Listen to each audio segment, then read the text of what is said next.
असरास उसके सताए हुए लोग बिल नहीं दे पा रहे, परेशान हैं। हम अवामी जमात हैं और हमने फैसला किया है कि 300 तक यूनिट जो है उस पे IPP जो है, अगर अवाम उस पर एतमाद करते हैं और हमें इक़्तिदार के ऐवानों तक रसाई मिलती है तो IPP जो है वो 300 यूनिट तक के सार्फिन को मुफ्त बिजली देगी। रूरल एरिया के अंदर बसने वाले जो हमारे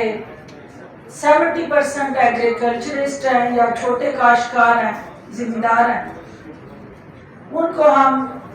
हर हाल में जो बिजली का लोड है उससे सोलर पे शिफ्ट करके सब्सिडाइज करके उनको वो सारा सपोर्ट जो हुकूमत को वो बोझ उठाना चाहिए जो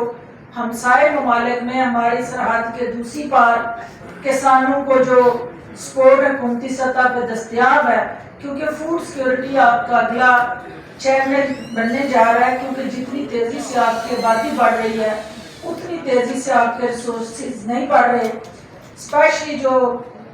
अनाज आपका सारा इंपोर्ट हो रहा है और आपके रिसोर्सेज डिप्लीट हो रहे हैं, तो IPP ये समझती है कि फूड सिक्योरिटी को हर हाल में इंश्योर करना, प्रोटेक्ट करना जो है वो इस पाकिस्तान की अव्वलीन ज़रूरत है और हमारी अव्वलीन तरजीह है। दूसरी चीज़ जो है वो ख़त्म नबूवत पे ज़ाहिर है, कोई भी जमात या मुल्क जो है, ख़ास तौर पे वो मुल्क जिसकी बुनियाद ही ला इलाहा इल्लल्लाह मोहम्मद रसूलुल्लाह सल्लल्लाहु अलैहि वसल्लम पे रखी गई है, तो हम अपने उस अमल में हम ये नहीं कहेंगे कि हम वो जाली रियासत मदीना के दावे करें, किरदार अदा करेंगे। और जो रिफॉर्म्स इस मुल्क को चाहिए, क्योंकि कश्मीर का एक बहुत इम्पोर्टेंट हमारा वजूद का हिस्सा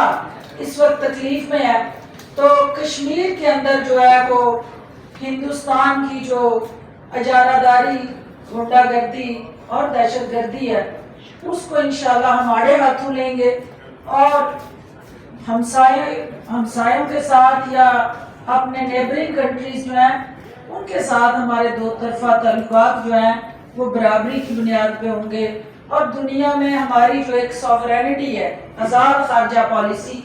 उसको इंश्योर करना हर पाकिस्तानी की ख्वाहिश है और इंशाल्लाह हम उनकी ख्वाहिशों के अलमबरदार बनेंगे। इसके बाद जो आपका मैनिफेस्टो में मैंने पिछली दफ़ा ख़वातीन यूथ का जिक्र किया,